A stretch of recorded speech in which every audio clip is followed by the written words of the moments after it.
కుటుంబాల ఆత్మహత్య చేసుకున్న సందర్భాలు చూసాం.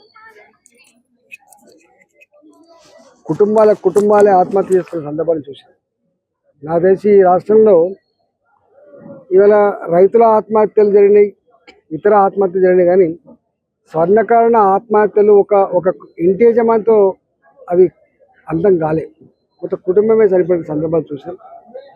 ఇవాళ అలాంటి స్వర్ణకార జాతికి భారత ప్రధానమంత్రి నరేంద్ర మోడీ గారు ఇలా విశ్వకర్మ స్కీమ్ ఏదైతే పెట్టిండో అది సంపూర్ణంగా అమలు కావడంలో ఎక్కడైతే కొన్ని లోపాలు ఉన్నాయో, ఇక్కడ మేము ఈరోజు గడ్డెనారం స్వర్ణకార సంఘానికి నూతన కార్యవర్గం ఎన్నికైంది కాబట్టి మా అనంతచారి గారు కానీ, మా గోవర్ధనాచారి గారు, మా రవిచారి గారు, మిగతా పాలక మండలి డెఫినెట్గా ఆ స్కీములో ఉన్న లోటుపాట్లను సరిచేసి ఇలా వీళ్ళకు అందించే ప్రయత్నం చేస్తాం. నెంబర్ 1.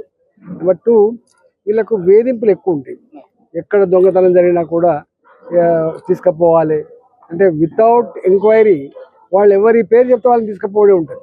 వాడికి ఒకవేళ కోపం ఉండి చెప్పినా, వాడికి తెలియదు దెబ్బల బాధకు తట్టుకోలేక చెప్పినా కూడా వీళ్ళు విక్టిమే అవుతుంది. కాబట్టి అప్పుడప్పుడు అట్లాంటి అంటే అక్రమంగా అరెస్ట్ కాబట్టి అక్రమంగా రికవరీ అయినటువంటి సందర్భంలో వాళ్ళకు రూపాయి లేక సూసైడ్ చేసుకునే సందర్భాలు. కాబట్టి దీంట్లో మమ్మల్ని వేధింపులు అకారణంగా మమ్మల్ని వేధించేటువంటి పరిస్థితి అయితే ఉందో చట్ట సవరణ జరగాల్సిందని వాళ్ళు చెప్తున్నారు. తప్పకుండా దాని మీద గతంలో చాలాసార్లు ప్రస్తావించినా మళ్ళీ ప్రస్తావించే ప్రయత్నం చేస్తాం. స్వయంగా మోడీ గారికి విశ్వకర్మల కుటుంబంతో సన్నిహిత సంబంధాలు ఉన్నాయి.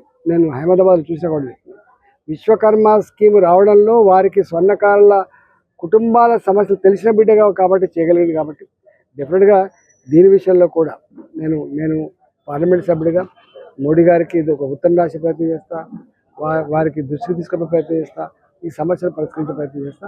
స్వర్ణకారులు చాలా చాలా ఫెరోషియస్, చాలా డైనమిక్ జాతి కాబట్టి మొన్నటి ఎన్నికల్లో మాకు బ్రహ్మాండమైనటువంటి మద్దతు ఇచ్చి గెలిపించింది. కాబట్టి నేనున్నంత వరకు వారి రుణం తీసుకునే దాంట్లో వారి సమస్యల పరిష్కారంలో వాళ్ళ బిడ్డగా నా వంతు కర్తవ్యాన్ని పూర్తి చేస్తాను.